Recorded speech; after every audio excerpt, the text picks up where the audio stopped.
Bismillahirrahmanirrahim. Assalamualaikum warahmatullahi wabarakatuh. Hai para pejuang P3K tahun 2021, gimana nih kabarnya? Semoga kalian selalu dalam keadaan sehat ya. Nah, di video kali ini saya ingin bahas tentang latihan soal P3K part 4 ya teman-teman. Nah, video kali ini disponsori oleh Kita Lulus ya. Kita Lulus adalah bimbingan belajar online untuk para pejuang PNS dan P3K yang telah meluluskan hampir 80% siswa-siswinya. Sistem belajar Kita Lulus menggunakan gabungan sesi interaktif Zoom online dan sesi interaktif WA. Jadi para siswa-siswi dapat bertanya langsung loh dengan para tentor terkemuka. Nah, kalau teman-teman ingin mengikuti seleksi P3K, ada kabar baik nih. Kita Lulus mengadakan diskon besar-besaran untuk kelas P3K guru sampai 55%. Bahkan kamu belajar dulu sampai lulus baru bayar ya teman-teman. Cukup bayar uang administrasi sebesar Rp230.000. Teman-teman sudah bisa ikut kelas P3K Kita Lulus sampai teman-teman lulus seleksi P3K. Menarik banget kan teman-teman? Yuk segera daftar di kelas Kita Lulus ya, karena penawaran ini terbatas hanya sampai 6 Maret 2021. Tunggu apa lagi teman-teman? Daftar sekarang juga ya dengan klik link di bagian deskripsi video saya ini ya. Paket belajar P3K berani aja dulu. Nah, apa aja itu fasilitasnya? Ada sesi belajar interaktif sampai lulus, pengajar profesional dan berpengalaman, soal-soal hot sesuai FR, tryout rutin sampai lulus, live quiz tiap pertemuan, materi P3K guru lengkap, ada kompetensi teknis, kompetensi manajerial, skolastik, dan kompetensi sosiokultural. Nah, paket belajar P3K itu ada paket belajar platinum ya teman-teman. Ada paket belajar platinum, itu ada 30 kali pertemuan interaktif online 2 jam setiap pertemuan, 30 kali sesi belajar WA, dan materi P3K guru lengkap ya teman-teman. Kemudian ada kuis di setiap pertemuan online dan bonus 5 kali tryout. Diskonnya itu sampai 55%. Harga yang semula Rp2.580.000 sekarang hanya cukup dengan Rp1.290.000 saja. Ada lagi nih paket belajar Kita Lulus, lulus baru bayar. Nah, fasilitasnya pertemuan interaktif online sampai lulus 2 jam setiap pertemuan, sesi belajar WA sampai lulus, materi P3K guru itu lengkap, kompetensi teknis, manajerial, skolastik, dan kompetensi sosiokultural.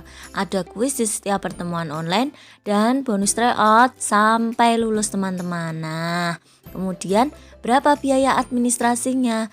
Biaya administrasinya yang dibayar di muka hanya Rp230.000 saja teman-teman. Nah, ini diskonnya itu 70% ya teman-teman. Nah, ini teman-teman gunakan saja kode diskon RATE50. Teman-teman akan mendapatkan diskon di semua paket kelas Kita Lulus ya.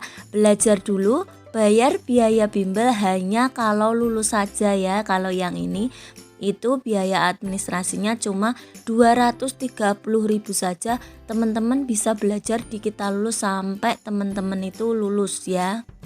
Paket belajar sampai lulus. Nah, ini ada pertemuan interaktif online sampai lulus, cukup membayar biaya sebanyak Rp2.490.000 saja, bisa dicicil 3 kali ya.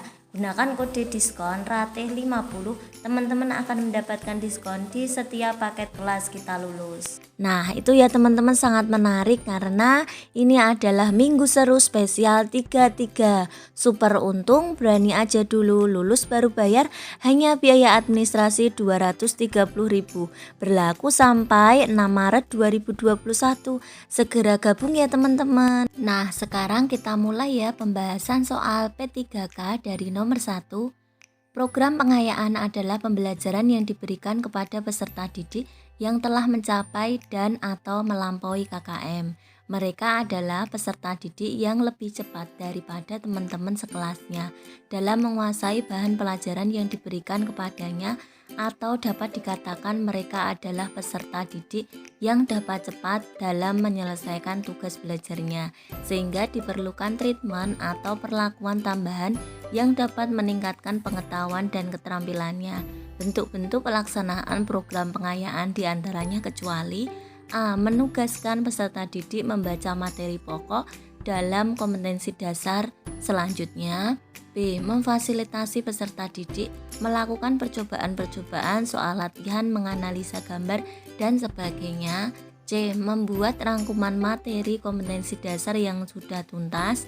D. Memberikan bahan bacaan untuk didiskusikan guna menambah wawasan para peserta didik. E. Membantu peserta didik lain atau teman yang belum mencapai standar ketuntasan belajar minimum. Jawaban yang benar adalah yang C ya, membuat rangkuman materi kompetensi dasar yang sudah tuntas. Pembahasannya, membuat rangkuman tidak tepat digunakan sebagai pelaksanaan program pengayaan karena tidak menambah pengetahuan lebih lanjut bagi peserta didik. Selanjutnya, program pengayaan adalah pembelajaran yang diberikan kepada peserta didik yang telah mencapai dan atau melampaui KKM. Mereka adalah peserta didik yang lebih cepat daripada teman-teman sekelasnya dalam menguasai bahan pelajaran yang diberikan kepadanya, atau dapat dikatakan mereka adalah peserta didik yang dapat cepat dalam menyelesaikan tugas belajarnya, sehingga diperlukan treatment atau perlakuan tambahan yang dapat meningkatkan pengetahuan dan keterampilannya. Pernyataan berikut ini yang tidak tepat mengenai program pengayaan adalah A. Fokus pengajaran adalah pendalaman dan perluasan dari kompetensi yang dipelajari. B. Pengayaan biasanya diberikan segera setelah peserta didik diketahui telah mencapai KKM berdasarkan hasil penilaian harian. C. Pembelajaran pengayaan biasanya hanya diberikan satu kali, tidak berulang kali. D. Pembelajaran pengayaan umumnya tidak diakhiri dengan penilaian. E. Pembelajaran pengayaan bisa dipilih sendiri oleh peserta didik atau tidak. Jawaban yang benar itu adalah yang E ya. Pembelajaran pengayaan bisa dipilih sendiri oleh peserta didik atau tidak. Ini kan yang tidak tepat. Yang tidak tepat itu adalah yang E ya. Pembahasannya seperti ini ya. Program pengayaan adalah pembelajaran yang diberikan kepada peserta didik yang telah mencapai atau melampaui KKM. Mereka adalah peserta didik yang lebih cepat daripada teman-teman sekelasnya dalam menguasai bahan pelajaran yang diberikan kepadanya, atau dapat dikatakan mereka adalah peserta didik yang dapat cepat dalam menyelesaikan tugas belajarnya, sehingga diperlukan treatment atau perlakuan tambahan yang dapat meningkatkan pengetahuan dan keterampilannya. Perlu dipahami bahwa program pengayaan dapat diselenggarakan dengan baik jika dibuat perencanaan pengajaran yang baik, pelaksanaan pengajaran dan evaluasi dilakukan dengan baik, dan tentunya mendapat dukungan dari semua pihak, antara lain kerjasama dari orang tua atau wali murid. Unsur-unsur lain yang terlibat dalam rancangan pengajaran pengayaan yang perlu ada dan harus diperhatikan adalah peserta didik, guru, media, metode, materi, serta waktu pelaksanaan. Semua itu perlu diperhatikan dengan tujuan pengajaran pengayaan dapat berjalan dengan baik dan lancar. Fokus pengayaan adalah pendalaman dan perluasan dari kompetensi yang dipelajari. Pengayaan biasanya diberikan segera setelah peserta didik diketahui telah mencapai KKM. Berdasarkan hasil penilaian harian, pembelajaran pengayaan biasanya hanya diberikan satu kali, tidak berulang kali. Pembelajaran pengayaan umumnya tidak diakhiri dengan penilaian. Jadi, dalam hal ini berbeda perlakuannya dengan remedial ya. Penentu peserta didik bisa mendapat program pengayaan atau tidak adalah guru, bukan peserta didik itu sendiri. Selanjutnya, setelah melakukan penilaian harian, mata pelajaran matematika, materi operasi bilangan bulat, diketahui dari 30 anak terdapat 25 anak yang mendapat nilai di atas kriteria ketuntasan minimal. Program pengayaan yang tepat untuk 25 peserta didik tersebut adalah A.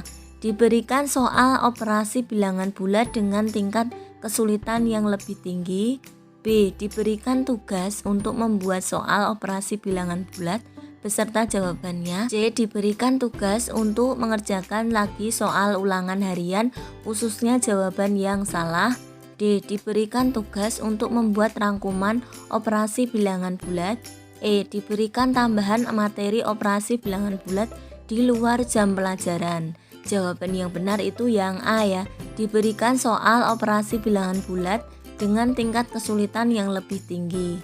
Pembahasannya itu bahwa program pengayaan yang tepat untuk mata pelajaran matematika adalah memberikan soal dengan tingkat kesulitan yang lebih tinggi karena soal-soal dalam mata pelajaran memiliki variasi yang beragam. Dengan memberikan soal dengan tingkat kesulitan yang lebih tinggi, peserta didik dapat menambah pengetahuan mengenai KD yang sudah dipelajari.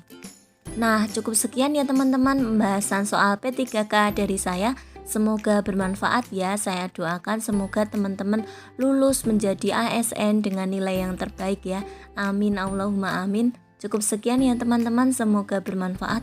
Wassalamualaikum warahmatullahi wabarakatuh.